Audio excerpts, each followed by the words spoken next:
what's good, y'all? Welcome to my review for It's Been Agatha All Along.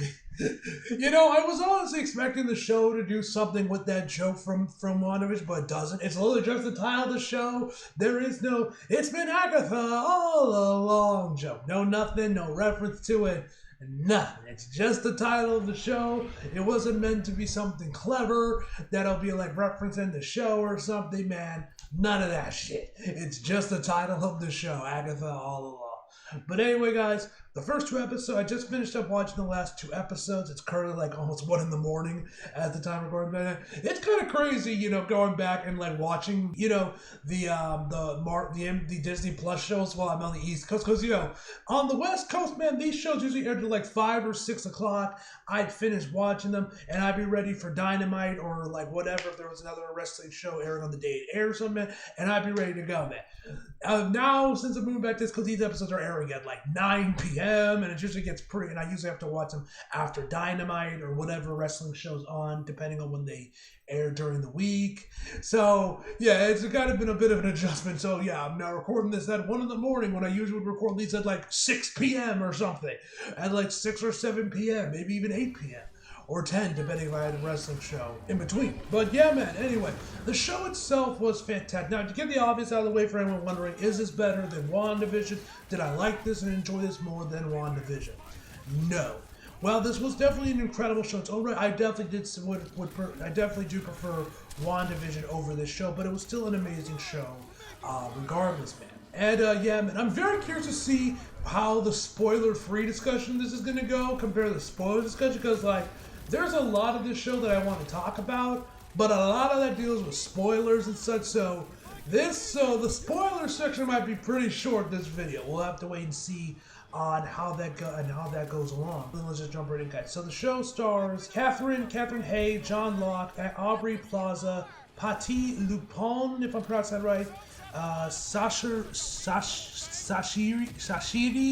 Zamata, Ali Anand, I have no idea if I'm pronouncing that right, Deborah Jo Roop, and many more. And the plot of WandaVision, of Agatha All Along, is set after the events of WandaVision. Agatha Harkness recruits some unlikely allies on request to regain her former powers and uncover the secrets of the dark hole.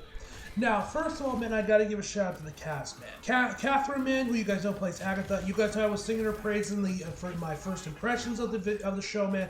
Especially in the first episode when she was like the detective, man, and we have this scene where she's like staying at home, sleeping like a loser.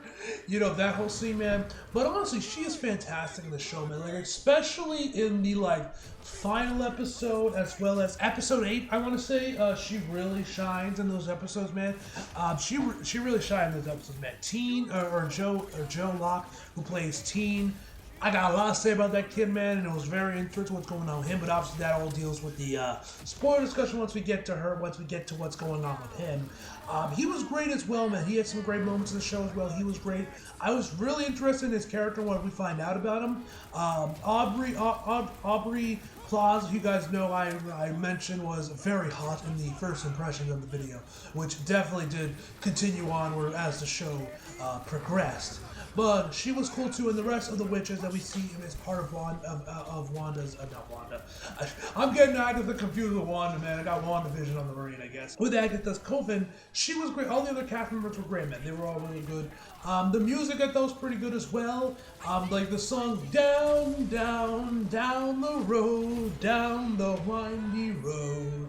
No lie, man, I feel that song's gonna be stuck in my head for the next few days because they play it a lot in the last couple of episodes, especially the final one, man. And not gonna lie, man, it's a catchy song, man, so that'll probably be stuck in my head for a while, that damn song. And I think they actually have a version of it in the final episode that's actually sung by Catherine. I'm not entirely sure if it was, but it did kind of sound like her, but I'm not entirely sure if she actually sang a version of it that was used in one of the episodes or not. But, yeah, the music was... One other thing I got to shout out that I did not know about the show, that I never mentioned until I saw it posted on the MCU Direct Twitter account, is that the Witches Road was completely practical. They actually build a set of the Witch's Road. I figured this was all just CGI, green screens, and the volume. No, they actually built a set of their own. Now, how much of it did they build? Did they build the entire Witch's Road? Did they only build like parts of it for the scenes they needed? I'm not entirely sure, but either way, man, it was done practically, man. They actually did build a set of it. You know, they actually did build the set of the Witch's Road. Everything was legit, man. There seemed to be no green screens or the volume used at all, seemingly. So that was pretty cool to see, man. That was a pleasant surprise when I saw that on Twitter that the Witch's Road was like a legit set build. Because, you know, you guys know Marvel doesn't do that very much nowadays. They don't really build sets. They just rely on green screens and the volume nowadays. So it's nice to see. It was a nice, pleasant surprise that we got to see that in the show, man, where we actually got to see practical sets. I already mentioned this in my first impression as well, but the first episode was great, man. You guys know how much I loved the whole like sub story or like a universe where Agatha is like a cop. You know, I love like if there was one thing I wish we got more of in this show, man, was definitely that. I would have loved to see more of the cop thing going on. That was so fun in the first episode that I honestly could have watched an entire mini-series just on that version of Agatha where she's just a cop, man. Like I feel I would love to see it, man. Like that whole part of the first episode, man, was just fantastic. I do like some of the trials they go through, man. Like one of my personal favorite one was the tarot reading one, which was in like episode 7. That one was really cool. And I remember when they were like explaining the rules of tarot, and I'm like, is this actually how tarot works? And actually, someone in my comments had commented that it is basically that, like, you know, the lore is accurate, and it is very much how tarot works. And they apparently even like interviewed witches or people like into that sort of thing for the show to make sure that, you know, the lore and everything was as accurate as possible. So that was pretty cool. So that's pretty cool as well. But yeah, that whole tarot episode was really good. That was probably one of my favorite episodes on the show, man. Was definitely the tarot episode. I really like what they did that one, the witch's trial, where they have to, like, you know, find who they need to read and everything, man. That was a great episode, man. That was probably one of my favorites of the show, man. Was definitely that episode. Which was also kind of cool with that one as well, because Teen is actually dressed like Maleficent, while Agatha is dressed as the Wicked Witch of the West from The Wizard of Oz, and she has like the green face, the green paint and everything, man. Although it didn't look like they did a good job, you know, it looked like it was kind of mishap. Was kind of like thrown together on her face, which I think might have been the point, because, you know, I don't think they would have just mishmashed it, thrown it on her face, and then show it on set without it being done on purpose. But I remember noticing that didn't look as great as it probably should have, which I figured was done on purpose. But yeah, that one was a great episode as well. The episode when we find out about Teen, his backstory and everything, man, that one was another fantastic episode. I already mentioned the last episode as well with Agatha, where we get her backstory, man, which I was definitely like the one thing I wanted most in this show, man. And I remember I was fully expecting to come into this review, you know, ready to say like, oh, being like, you know, I wish we got Agatha's backstory, man. Like, they do all this setup and like teasing of certain things and a certain event, well, they don't actually show, man. I wish we got more of Agatha's backstory. But we did actually in the final episode, man. So that was really cool to see that. I also kind of really dig the relationship. This might be a bit of a spoiler between Teen and Agatha. I'll go more into it in a bit, and once to get to spoilers, because I think this might be dealing a bit into spoiler territory. But I kind of think with the relationship, man, the dynamic those two had throughout the show, man, it kind of seemed like maybe what they were trying to get out, man, from, you know, what happened with Agatha and everything, man. But they were pretty cool too, man. As far as negatives with the show, man, with really my only negative with the show, at least I can think of on the top of my head, is that, and this is something I mentioned in my first impression videos as well, but that continue on with this continue on with the rest of the show, man, is I wish this show had like a legit intro. Like, it doesn't even got the text only Agatha all along thing. It's like there's nothing. I would have liked to have there been an actual intro like they did with the first episode. They gave that its own unique intro, which was really cool. But I wish like the show properly got its own intro, man. To be fair, they kind of make it up for it with the outro, and the outro I mentioned in my first impression was really cool, man. Like, you know, and it looks like they didn't use their footage for every time. It seems like after the second episode, they just reused that footage for all the rest of it, man. But it was still pretty cool, man. I really like the song they played, and they were splicing with clips of like Snow White, The Simpsons, you know, and other stuff from Disney's back catalog that I thought was pretty cool as well. But yeah, man, this show was fantastic, man.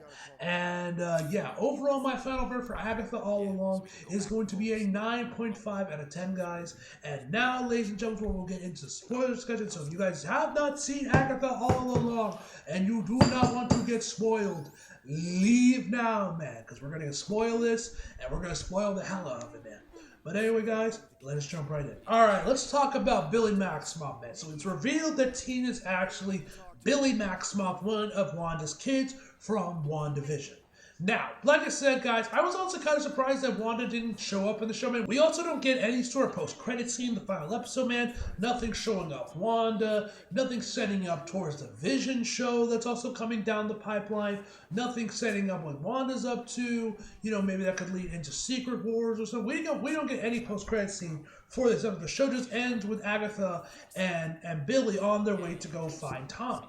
So, yeah, that's what the show ends like with no post-credit. But if I had to guess, that's probably where we're going to see Billy, maybe even Tommy as well, and probably Wanda as well pop up. Will be in the Vision show whenever that comes out, and that will be probably my guess as to when we will get to see where we'll see Billy and Billy and Tommy and the rest and Wanda finally make their reemergence into the MCU is when we'll see them there. That's at least my guess, considering, you know, Vision is their dad and everything, man. So I'm definitely kind of curious. So that's where I expect we'll probably see him in some shape, or whether they're major characters, or they only make maybe like one or a handful of appearances, and then they set up to Secret Invasion, or not Secret Invasion, Secret Wars or something. We'll have to wait and see on that, ladies and gentlemen. I thought the way that they brought him back was interesting, man, because we find out that Billy and Tommy seemingly became more or less lost souls after the events of WandaVision, and Westview went back to its normal view, and Wanda wasn't no longer, you know, mind controlling everyone to make her like perfect sitcom, you know, family and all that jazz. So we find out that they're basically lost kids. We see this one kid. He's like, I think his name was William, and he's like basically having this bar mitzvah, I believe is what's called, that whole thing that Jewish teenagers go through, man, when they're like 6 years. I think it's like the equivalent of the quinceañera for like Jews. I think that's like what's the equivalent of. I could be wrong about it, man. I am not Jewish by any stretch of the imagination, nor do I know anyone that's Jewish. But that's at least from what I could gather from my experience and what I've seen of it in like movies and such.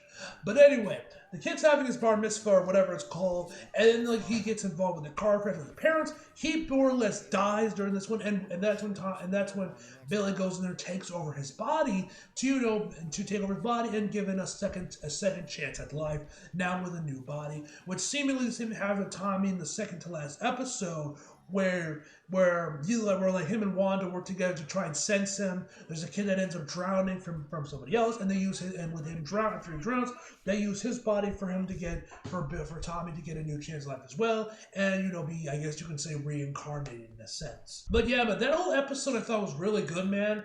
Because one, we learn more about Billy, about what happened to him after the events of WandaVision. We see him gripping with the whole thing about him taking over another person's life. We see that he doesn't have any memories of Westview, more or less, until like the final episode.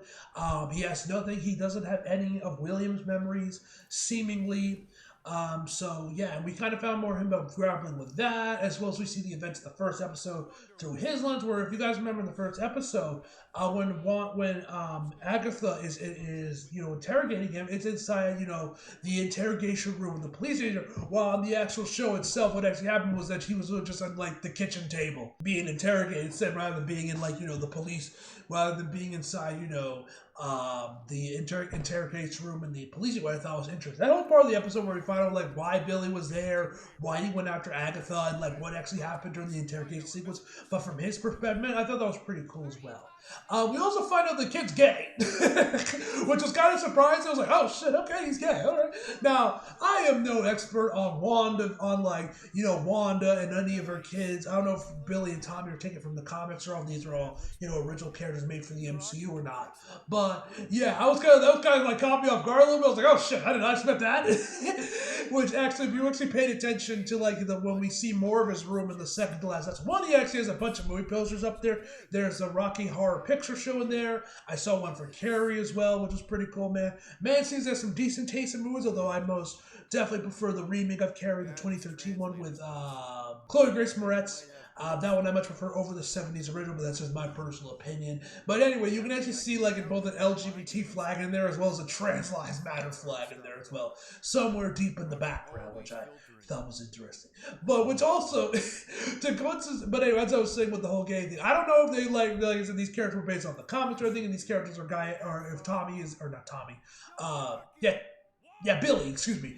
Billy's gay in the comics, or this is like, Marvel going in there and changing character sexuality. I don't know, nor do I really particularly care, because like I said, I have no attachment to any of these characters. I'm not going to pretend like, those sons of bitches, they ruined my favorite character. None of that. So I have no idea, man. If any of you guys are more knowledgeable about that area of the Marvel Universe with the magic and everything, man, please tell me down below in the comments. I'm just kind of curious about that.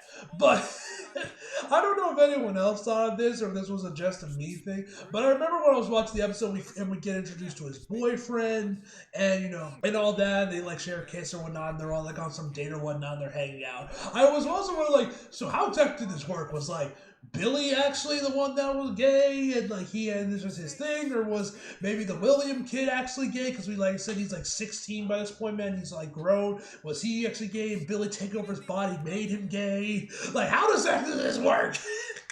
I'm sure nobody else was thinking about this when watching the episode. It was just me, but I remember that was just me thinking. I remember just having in the back of my head when I was watching the episode, being like, I wonder how exactly this works. Was Billy always gay? Did taking this kid's body actually, was the William kid actually gay? Did Billy taking his body made him gay? Is there like personalities mixing or something?